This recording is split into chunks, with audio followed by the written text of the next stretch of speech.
அன்புடன் course kitchen. இன்னைக்கு நாம சிக்கன் பிரியாணி குக்கர்ல எப்படி ஈஸியா செய்யறதுன்னு பார்க்க போறோம்.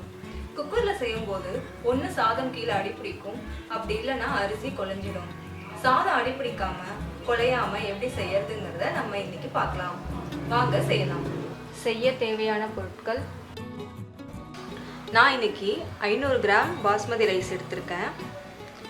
நம்ம 1 கப் ரைஸ் எடுத்தோம் அப்படின்னா 1.5 கப் வீதம் தண்ணி ஊற்றணும். நம்ம எந்த கப்பில் அரிசி அளந்து எடுத்துக்கிறோமோ அதுக்கு 1.5 கப் தண்ணி நம்ம சேர்த்துக்கலாம். முதல்ல அரிசியை நல்லா வாஷ் பண்ணி எடுத்துக்கலாம். வாஷ் பண்ண அரிசியில் இப்போ அளந்து வச்சிருக்க தண்ணியை ஊற்றிக்கலாம். நான் ஆல்ரெடி அளந்து வச்சுருந்தேன், அந்த தண்ணியை ஊற்றி ஊற வச்சுக்கிறேன். அடுத்து நம்ம சிக்கனை ஊற வச்சுக்கலாம். லெக் பீஸ் எடுத்தீங்க அப்படின்னா எலும்பு வரைக்கும் இந்த மாதிரி ஸ்லிட் போட வேணாம். நம்ம மேலே லைட்டாக ஸ்லிட் போட்டால் போதும், இல்லைனா வேகும்போது குழஞ்சிடும், அப்புறம் பிஞ்சு வந்துடும். இப்போது 1/2 கிலோ சிக்கன் எடுத்திருக்கேன். அதுக்கு 1/4 கப் தயிர் ஊற்றி ஊற வச்சுக்கலாம்.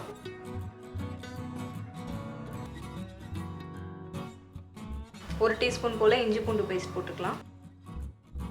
இப்படி நம்ம முன்னாடியே கலந்து வச்சிட்டோன்னா சிக்கனும் சாஃப்டாக இருக்கும், நல்ல டேஸ்ட்டாகவும் இருக்கும்.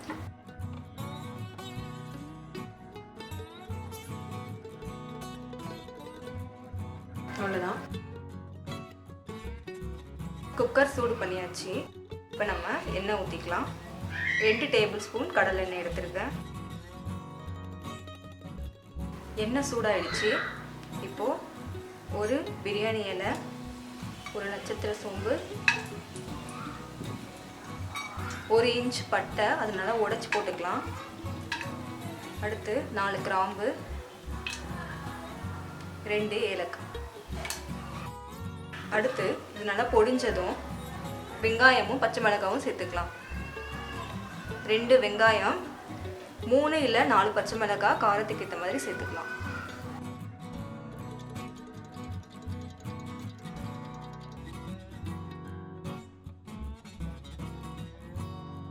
வெங்காயம் சீக்கிரமாக நல்லா வேகிறதுக்கு உப்பு சேர்த்துக்கலாம். 1/2 டீஸ்பூன் கிட்ட சால்ட்டு சேர்த்துக்கலாம். நல்லா கலந்து விட்டுட்டு ஒரு மூடி வச்சிடலாம். அப்போ நம்மளுக்கு சீக்கிரமாக வெந்துடும். ஸ்டவ்வை ஸ்லிம் பண்ணிவிட்டு நம்ம மூடி வச்சிடலாம். நடுவில் ஒரு தடவை கிளறி விட்டுக்கலாம், இதெல்லாம் கீழே அடி பிடிச்சிரும்.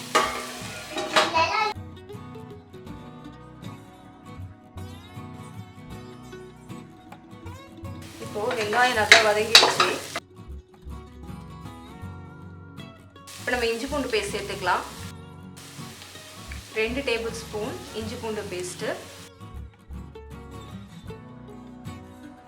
நல்லா கலந்து விட்டுடலாம்.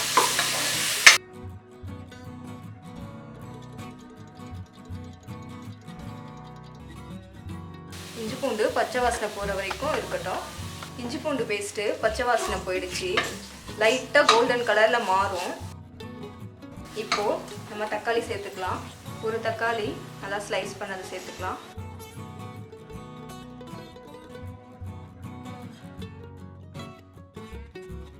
நல்லா கிண்டி விட்டுட்டு இதை மறுபடியும் நம்ம மூடி வச்சிடலாம். தக்காளி நல்லா குறைய வேகட்டும்.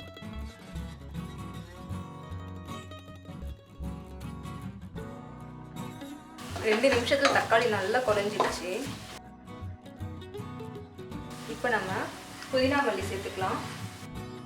ஒரு கைப்பிடி புதினா, ஒரு கைப்பிடி மல்லி சேர்த்துக்கலாம்.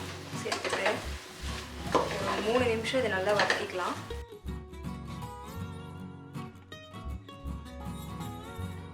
புதினா மல்லி நல்லா சுருங்கிடுச்சு. இப்போது மசாலா சேர்த்துக்கலாம். மஞ்சள் தூள் 1/4 டீஸ்பூன், தனி மிளகாய் தூள் 1 டீஸ்பூன், காஷ்மீரி மிளகாய் தூள்னா 2 டீஸ்பூன் சேர்த்துக்கலாம். கரம் மசாலா 1 டீஸ்பூன் சேர்த்துட்டு ஒரு தடவை நல்லா கிளறி விட்டுடலாம்.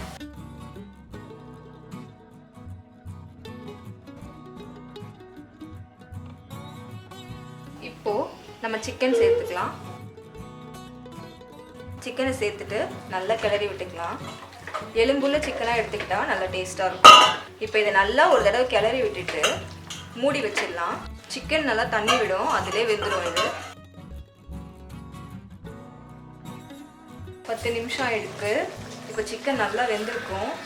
இப்போது சிக்கனை உடையாமல் லைட்டாக கிளறி விட்டுக்கலாம். சிக்கன் நல்லா சூடானதும் நல்லா தண்ணி விடும். அந்த தண்ணியிலே அது வெந்துடும். நம்ம ஆல்ரெடி தயிர் வேறு சேர்த்துருக்கோம். ஊற வச்ச அரிசியை சேர்த்துக்கலாம். முதல்ல தண்ணி மட்டும் சேர்த்துக்கிட்டேன். தண்ணி கொதி வந்ததுக்கப்புறம் அரிசியை சேர்த்துக்கலாம்.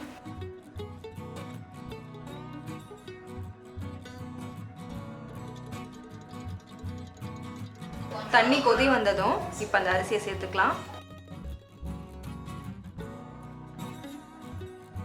அரிசியை சேர்த்துட்டு பொறுமையாக ஒரு தடவை கிளறி விட்டுக்கலாம்.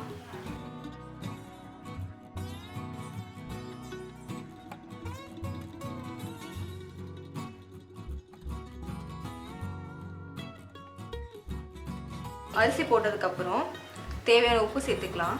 நான் கல்லுப்பு 1 டேபிள் ஸ்பூன் எடுத்துருக்கேன். பொறுமையாக ஒரு தடவை கிளறி விட்டுக்கலாம்.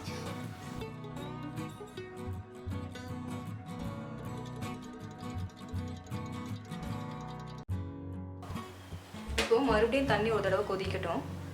தண்ணி கொதிக்க ஆரம்பிச்சிருச்சு. இப்போ நம்ம ஒரு தடவை உப்பு சரியாக இருக்கான்னு பார்த்துக்கலாம். உப்பு கொஞ்சம் அதிகமாக இருக்கிற மாதிரி இருந்ததுன்னா டேஸ்ட் கரெக்டாக இருக்கும். இப்போது 1 டேபிள் ஸ்பூன் நெய் ஆட் பண்ணிக்கலாம். அப்போ சாதம் ஒட்டாமல் வரும். இப்போது அரை லெமனோட ஜூஸ் ஊற்றிக்கலாம். இது ஆப்ஷனல் தான். இப்போ லைட்டாக ஒரு தடவை கிளறி விட்டுட்டு நம்ம குக்கரை மூடி வச்சிடலாம்.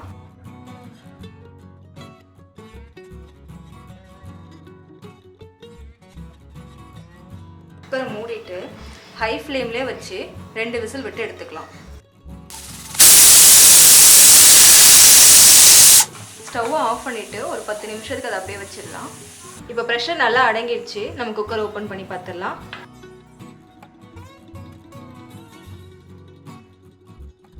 இப்போது நம்ம நடுவில் கரண்டியை விட்டுறக்கூடாது.